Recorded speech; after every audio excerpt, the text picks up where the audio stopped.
alors dañ la woo un peu pour waxtaan si benn polémique plus ou moins boo xam ne am na fi mais balaa loolu dama bëggoon quand même ñu jël sa avis par rapport ak ce nouveau gouvernement là, cette nouvelle orientation de l'État du Sénégal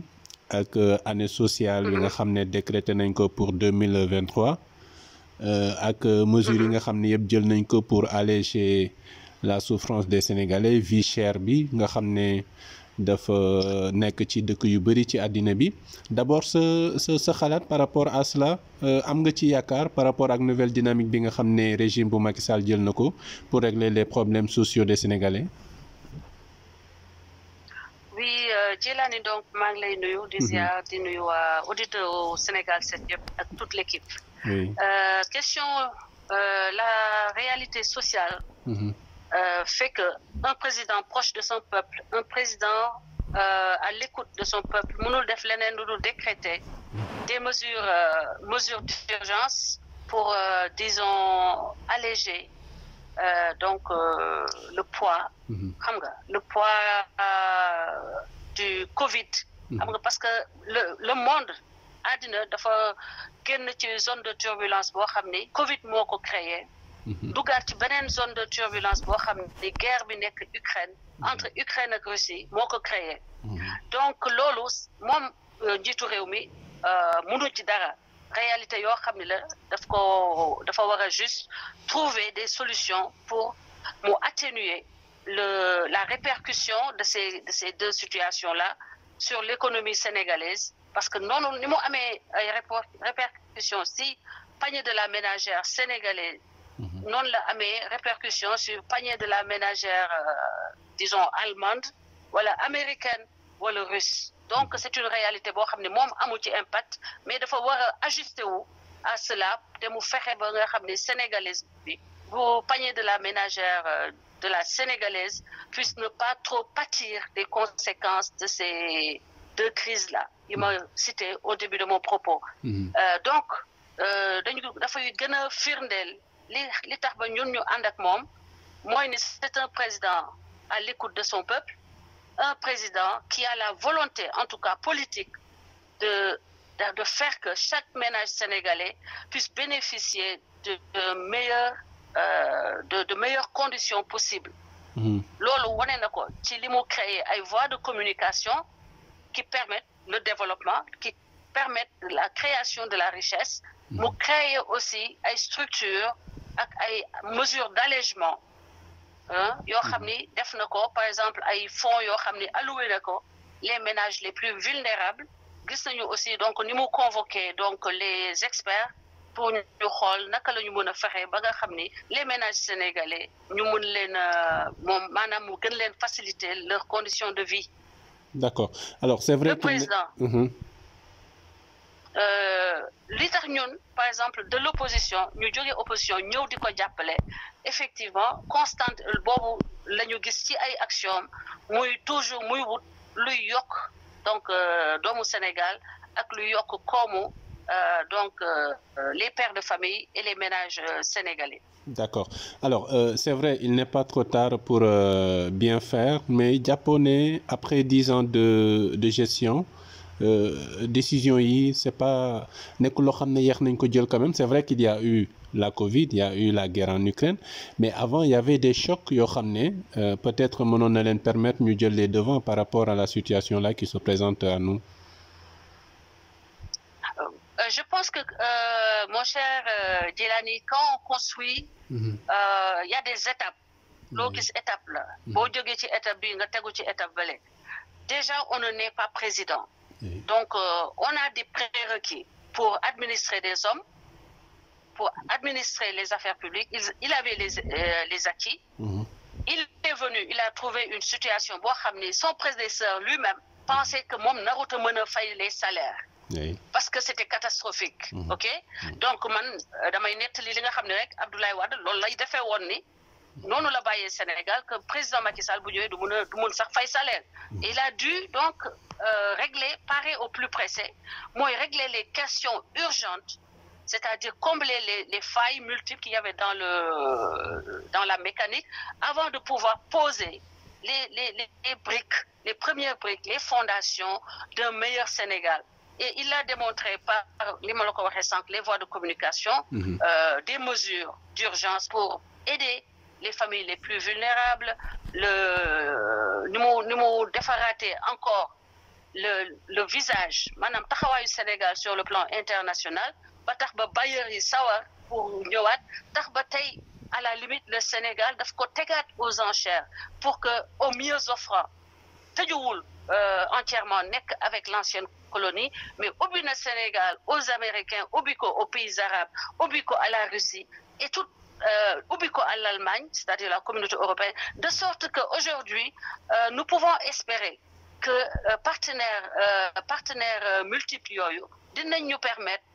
dans chaque domaine, que ce soit dans le domaine de l'énergie, que ce soit dans le domaine de l'éducation bi nga xam ne gis nañu mu def ci un focus particulier, que ce soit dans le domaine de l'industrie, ñu mën a espérer que y aura avec l'arrivée du pétrole et l'exploitation des ressources dont nous disposons, qu'il y aura un meilleur climat économique et on verra les retombées très vite dans le disons, impacter le quotidien du Sénégalais. Et nous ne pouvons pas dire que c'est trop tard, comme nous me l'avons dit. Il y a un processus dans toute chose. Booy tabax da ngay def fondation ba pare door a teg les premières briques, door a teg donc nu mu tudd toiture bi, door a couler, door a rafetal, jekk-jekkal, aménager, embellissement. Donc on en est aujourd'hui dépassé nañu, donc bon posé na donc les fondations. Il reste maintenant à finir la charpente. D'accord. Et à embellir. Je pense que ça, côté finition. Ce que je dis aux Sénégalais, c'est d'aller dans un élan, un effort national de construction, plutôt qu'un effort national de division, comme nous appelle une certaine partie de l'opposition. Parce que déjà, c'est dans la stabilité que nous pouvons construire. Quand les gens, vous faites qu'ils continuent de voter à la division comme ça, nous faisons que même les journalistes qui accompagnent cette tendance subversive d'une certaine partie de l'opposition, nous savons que dès que vous taquez, dootuñu talati ñoom seen journal dootu leen talati toog di def di woote di wax journal parce que bu ay bombe di tàkk au-dessus de vos têtes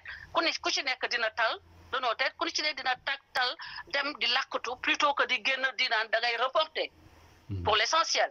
Donc l'économie ne pourra pas se faire parce que les gens penseront plutôt à leur survie plutôt qu'à créer du revenu. Nañu xam ni qu'on a fait un chemin. On a traversé des rivières et il y en a d'autres encore à traverser et nous les traverserons mieux ensemble dans la paix et la stabilité légendaire de notre pays. D'accord. Alors, ceci dit, on peut parler, dañuy wax un peu si quelques actualités, on va qualifier de faits divers.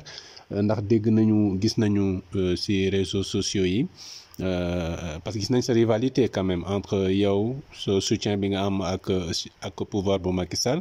ak rivalité bi nga xam ne moo dox sa diggante ak opposition et tous les souteneurs de l'opposition. Nous avons vu benn audio bu Cheikh Bara Ndiaye bi nga xam ne en fait dafa mel ni dafa doon dal ci kaw Ousmane Sonko. Beaucoup ne comprennent pas, d'autres disent que c'est au moment bon xam ne comprendre woon un peu ce qu'il qualifie de complot moo taxoon mu doon agir de la sorte. Yow sa xalaat lan la ci par rapport à cela, certainement dégg nga ko. waaw Djelani, je t'avoue audio boobu def naa ni bokk maa ko njëkk a fësal ci réseaux sociaux yi ci Facebook. Parce que dama gis pourquoi man dina bëri luñ may yónnee du ma ko exploiter mais bii dama bëggoon a won Sénégalais yi ñan ñoo ànd ak Ousmane Sonko. Et le principe, le moteur, te yàgg naa ko wax ci samay intervention, le moteur qui fait aller cette mécanique de Ousmane Sonko en avant, c'est le mensonge. Mensonge boo xam ni da lay leer ne li ngay wax du dëgg, li ngay défendre du dëgg, mais nga def ko di compter sur l'incurie. Maanaam ignorance majorité bi nga koy instrumentaliser pour di jël askan wi di ko dóor ci kaw njiitu réew mi di ko dóor ci kaw ñi nga xam ne ñoo yow maanaam les manettes aujourd'hui l'équipe du président nga leen di jaxaseeg askan wi pour que duñu gis lenn li ñooñu di liggéey di ko def pour askan wi te bëri na li ñuy def actuellement te ñu mën ñu ci teg suñu bët journalistes yi mën ko wane mais dañuy préférer nekk dans un cocon boo xam ni dañuy toog di génne ay ñaawteef wala di sos di instrumentaliser benn xale bu jigéen boo xam ne mu ngi tudd Adji Sarr dafa génn wax man dañoo yegg sama kaw dañ ma siif te kama siif xëy na naam kilifa la waaye doomu réew mi laa am naa droit génn jooy laaj sama réew mu àtte ma ak moom ñoom ñu jël situation boobu instrumentaliser ko pour propulser cet individu là ki nga xam ni peut-être moom la ñu yaakaar ni moom mën nañ ko manipuler ba arriver à partager avec lui les ressources éventuelles à venir du pétrole sénégalais et des ressources naturelles sénégalaises parce que ñoom ñëpp amul lenn lu leen motiver lu dul seen poche lu dul seen bopp. parce que Cheikh Bara Ndiaye qu'est-ce qu'il loolu foog ñu leer. Les ressources appartiennent oui. Les ressources appartiennent au peuple, mais elles doivent être gérées pour le peuple. Donc ñii di ñëw boo seetee fu ñuy wax rek du ñu wax sax ci les ressources humaines du ñu wax ci le capital humain lu koy dimbale wala lu koy alléger son quotidien mais fu ñuy wax waxu koom la ñuy wax suñu pétrole suñu gaz suñu tout le temps ils sont obsédés par la possession. Mais c'est le nouveau débat, par les ressources. C'est le nouveau débat, il faut qu'on s'y focalise pour le que... débat. Oui. Le débat, il peut être autour des ressources, mais sur des plans techniques. Comment faire en sorte que ces ressources bénéficient aux Sénégalais? Nous avons vu, nous proposer, par exemple, nous avons vu le modèle russe, nous avons vu le modèle norvégien. Il est constitué, il est exploité, mais c'est rien, pas de proposition. C'est juste 500 000. Mais c'est une obsession, elle est mortifère. Parce que à cause de cette obsession, on détourne une affaire privée entre deux Sénégalais pour en faire un complot, un soi-disant complot, et que ces allégations aient conduit à la mort d'une dizaine de jeunes Sénégalais et conduit à la destruction de milliards de nos francs, de biens, de familles sénégalaises, de Sénégalais qui ont investi au Sénégal. Ça veut dire que c'est extrêmement grave et des mesures à la hauteur de cette forfaiture devront être prises pour que ça ne se reproduise plus dans notre pays. Cheikh Bara Ndiaye, qu'est-ce qu'il a dit? Je vais vous résumer ce qu'il a dit. L'essence li mu wax mooy Bara Ndiaye nee nañu ko Ousmane Sonko moo yëkkataan Adji Sarr kon moo def li ko Adji Sarr jiiñ Bara Ndiaye moo ko wax ci audio que Ousmane Sonko dafa violé Adji Sarr léegi moom dina taxaw défendre xaritam boo xam ni dafa violé ba kenn dootul gëmati ni mais est-ce que tudd na turu viol est-ce que tudd na turu viol si mu ngi ci propos bi da nga bëgg ma tegalaat la ko c'est à l'entame du propos nee na dinaa ko layal ba nga xam ni sax nga layal sa xarit boo xam ni dafa violé nga wax nit ñi ne violé wul léegi mu jëlati ne Ousmane Sonko nee na Ousmane Sonko maanaam nulaag la boole ci tële ndax boo jëloon tey nga def ko président jox ko oto jox ko lépp du xam lu mu ciy def loolu Cheikh Bara Ndiaye wax nañu ko ne ngaaka la ne Ousmane Sonko ngaaka la xamul mënul bu amul xam-xam cuune la loolu leeral na ko ci audio bi beneen bi Cheikh Bara wax sénégalais te li muy wax yëpp ñun xam nañ ko ñu ngi koy wax booba depuis njalbeen ñu ngi koy wax depuis des années nangoowuñu ko déglu bés bu ne ñu toog ci ay plateau yu ñu leen di joxe la parole ñuy wax leneen lu méngoowul ak li nga xam ne ñoom leer na leen ni mooy dëgg bi mooy ñun li ñuy wax depuis le début sur l'affaire sur le politicien Ousmane Sonko. ñetteel bi mu wax mu leer mooy que Ousmane Sonko fenkat la parce que du massage moo ko yóbbu woon ci Adji Sarr may liggéeyee ci Sweet Beauté. non mais justement dafa ne loolu moo ko fi yóbboon mais waxul ne fenkat la est-ce que peut-être duñu éviter ne pas choquer l'écoute des gens. xam nga man sama problème Djilani mooy sama ñeme dëgg damaa ñeme dëgg bi nag bu dee day métti nañu ñeme dëgg bu ko defee suñu dëkk ñu tabax ko ci dëgg ndax boo waxee ni man sama ndigg day métti moo tax ma dem Sweet Beauté ñu xam ni du loolu la fa yóbbu loolu du ab fen Djilani wax ma loolu lan la yow nga ni man sama ndiggay métti moo tax ma dem Sweet Beauté mu leer ñëpp ni que ndigg yóbbu la fa Cheikh Bara mi ne xam moo la gën a xam que moom xam na leer na ko wóor na ko ni Ousmane Sonko du ndigg bu métti moo ko yóbbu Sweet Beauté kon kay moom Cheikh Bara firndeel na ni Ousmane Sonko fenkat la boobu muy ñett c'est le 3e point léegi ñu dikk ci beneen point boo xam ne Cheikh Bara nee na Ousmane Sonko maniw bi buuxu moo ko yóbbu Sweet Beauté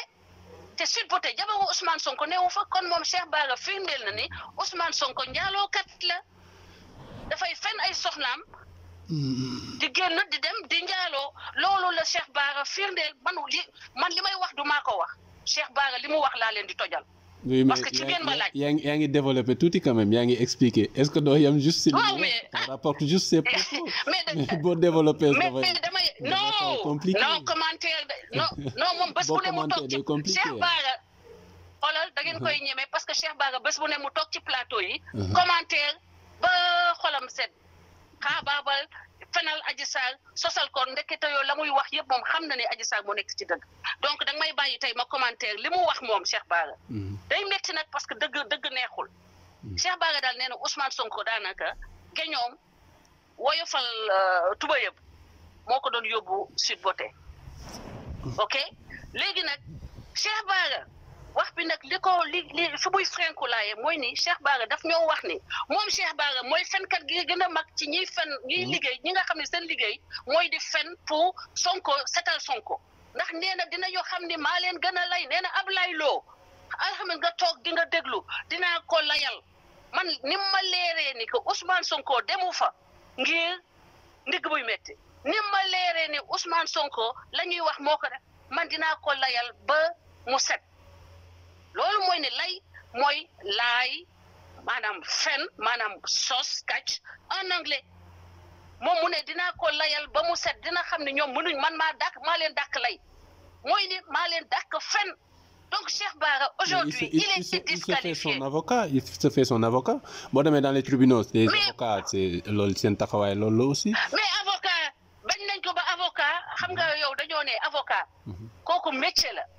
avocat mooy fekk nit mu xam ne kii dafa rey nit mu jël ko défendre ko ba mu mel ni reyul nit loolu métier la mais Cheikh Bara daf ñoo wax ni moom xam nga moom du avocat mais daf ñoo wax ni moom mbubb nangu na sol na yëre fenkat maanaam xam naa ni Ousmane Sonko dafa dem siif doomu jàmbur xam naa ni Ousmane Sonko dafa dem tëddee na doomu jàmbur xam naa ni ko Ousmane Sonko nulaar la mais damay génn wax ni Ousmane Sonko laalul Adji Sarr xamul Adji Sarr defu ko waxu ko dinaa wax ni tam Ousmane Sonko moo gën Sénégal alors que moom ci boppam xam na ni Ousmane Sonko tële na mënul li muy bëgg nee na Adama Barrow moo gën a nul ci président yi yàlla sàkk ci Sénégal ci àddina te nag loolu Gambien yi dinañ ko lijjanteeg moom mu ne ba pare mu ne waaye Ousmane Sonko Adama Barrow xëy na lay tane maanaam mooy nekk avant-dernier booy def rang président wu àddina bi Ousmane Sonko mooy avant-dernier Adama Barrow topp ci waay léegi yéen ngeen bëgg ñu ne lan kii warati na wax nit di ko déglu kii est-ce que warati nañ ko jox micro. mais certains disent que jamono boobu mu doon wax fekk na comprendre woon que c'était un complot et cetera certains qui soutiennent ça. gis nga ñoom anyway gis nañu sàcckatu oto yoo xam ne def nañ la ñu nekk ay malaaka tey gis nañu proxénète koo xam ne day jël ay xale yu jigéen di ko jaay ay kilifa def nañ ko tey di ko ooyee Ndeye Khady mu sell mi gis nañu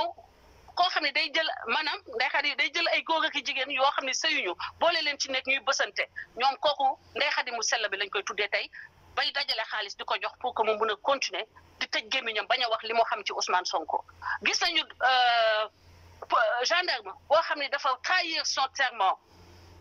ñu dem wutal ko 40 millions pour ne ko continuer tëj sa gémmiñ jàppale Ousmane Sonko corruption à l'échelle galactique mais Françoise ñi ànd ak Ousmane Sonko. maintenant li nga xam ne mooy certificat médical bi spécialiste bi délivré boobu aussi foo koy def. gis nga seen le problème mooy waaw je veux te dire que loolu ñoom xam nga dañuy ne le noyé s'accroche même à ses oreilles. le noyé kuy lab. noppam yi sax da koy jàpp pour foog ni bu téye si noppam yi du lab loolu moo leen dal ñoom fi mu toll nii parce que ñoom gis nga le certificat médical là. C'est un médecin qui l'a établi et tous ceux qui le commentent n'ont pas la qualification requise pour pouvoir le commenter parce que c'est un document scientifique. Man mënuma def les déductions loolu c'est un métier. Il faut un expert pour faire l'analyse de ce certificat médical. Dame Mbodj la grande gueule n'en a pas les compétences parce que jàngale boobu moo nga xam ne sax fa la am as tuut diplôme maanaam le diplôme le plus petit dans l'éducation la am te taxul ba xoolal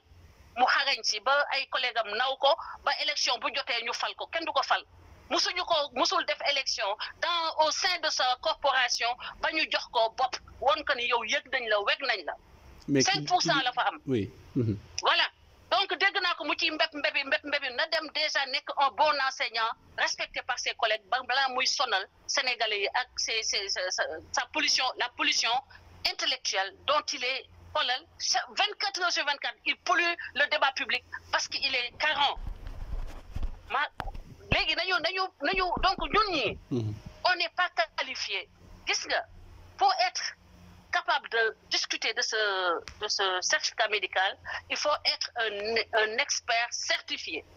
Et jusqu'à présent, ils n'ont fait que commenter des journalistes, des journaleux à la solde de Ousmane Sonko. Ñoo ko commenté, ñoo ci live, opinion bi jël ko, di continuer, di ko perpétuer, bien sûr, la masse inculte des soutiens de Sonko que l'on connaît bien, qui ne savent ni lire pour l'essentiel, ni écrire. C'est des analphabètes qui discutent d'un document hautement scientifique. Analphabète,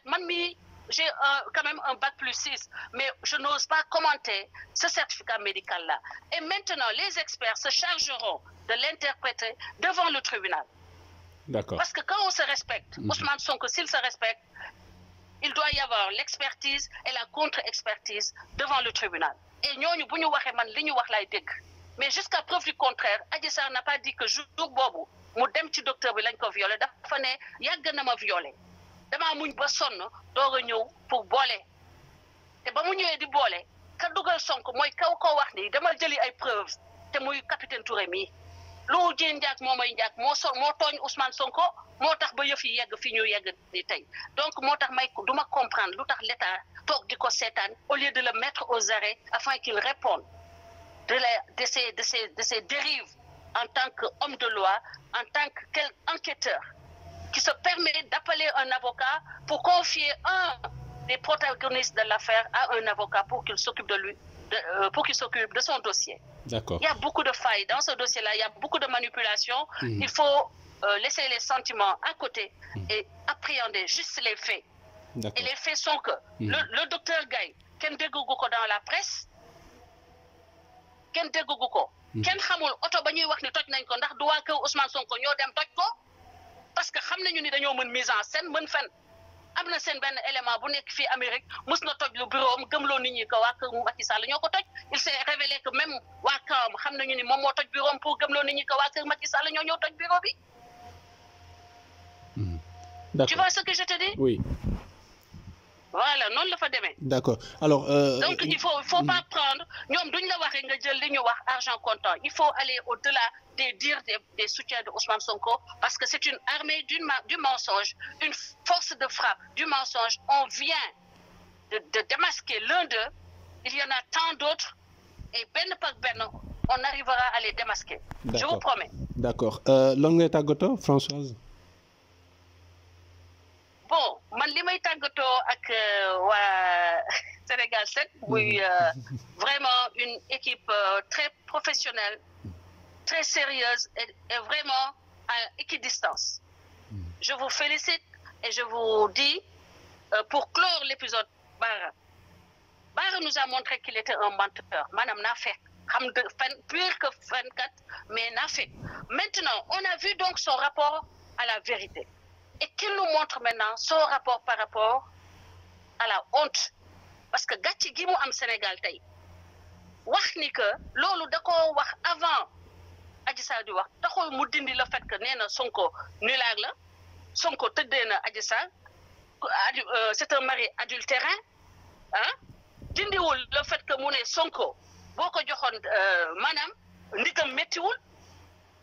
dindiwul le fait que mu ne Sonko tëddee ay xale yu jigéen moo ko tëddee maanaam soulager libido moo ko tax a dem foofu donc même bu waxee ni que dafa Adji Sarr c'est sur le domaine du viol donc benn point rek lay réfuter mooy que waaw xamul woon ni Adji Sarr ba mu waxee la doog a ñëw nekk ci Sonko mais terewul moom li tax mu ne Sonko dafa nul dafa incompétent wax ni Sonko day dem di wuti fu muy wàccee libidoom feneen fu dul këram que Sonko day génn guddi